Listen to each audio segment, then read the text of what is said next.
जय श्री राम। आइए आगे सुनते हैं श्री शिव पुराण में नारद जी का भगवान विष्णु को क्रोधपूर्वक फटकारना, श्राप देना, फिर माया के दूर हो जाने पर पश्चाताप पूर्वक भगवान के चरणों में गिरना और शुद्धि का उपाय पूछना और भगवान विष्णु का उन्हें समझा बुझाकर शिव का मातम्य जानने के लिए ब्रह्मा जी के पास जाने का आदेश और शिव के भजन का उपदेश देना।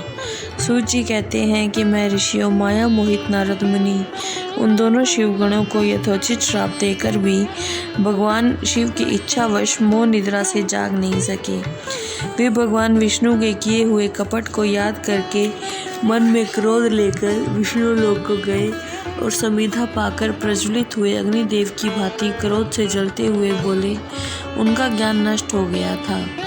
नारद जी ने कहा, तुम बड़े दुष्ट हो हरि, कपटी हो, समस्त विश्व को मोह में डाले रहते हो। दूसरों का उत्साह या उत्कर्ष तुमसे सहा नहीं जाता। तुम मायावी हो, तुम्हारा अंतःकरण मलिन है। पूर्व काल में तुम्ही ने मोहिनी रूप धारण करके कपट किया, असुरों को वारुणी मदिरा पिलाई, उन्हें अमृत नहीं पीने दिया। छल कपट में ही अनुराग रखने वाले हरि, यदि महेश्वर रुद्र दया करके विष न पी लेते तो तुम्हारी सारी माया उसी दिन समाप्त हो जाती। विष्णुदेव कपटपूर्ण चाल तुम्हें अधिक प्रिय है। तुम्हारा स्वभाव अच्छा नहीं है तो भी भगवान शंकर ने तुम्हें स्वतंत्र बना दिया है।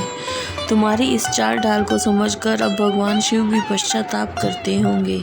अपनी वाणी रूपी वेद की प्रमाणिकता स्थापित करने वाले महादेव जी ने ब्राह्मण को सर्वोपरि बताया है। इस बात को जानकर आज मैं बलपूर्वक तुम्हें ऐसी सीख दूंगा जिससे तुम फिर कभी कहीं भी ऐसा कर्म नहीं कर सकोगे। अब तक तुम्हें किसी शक्तिशाली या तेजस्वी पुरुष से पाला नहीं पड़ा, इसलिए आज तक तुम निडर बने हुए हो।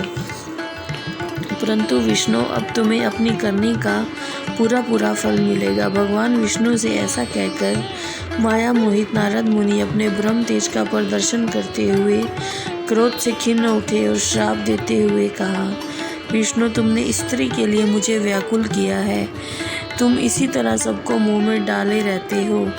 यह कपटपूर्ण कार्य करते हुए तुमने जिस स्वरूप से मुझे संयुक्त किया था उसी स्वरूप से तुम मनुष्य हो जाओ और स्त्री के वियोग का दुख भोगो।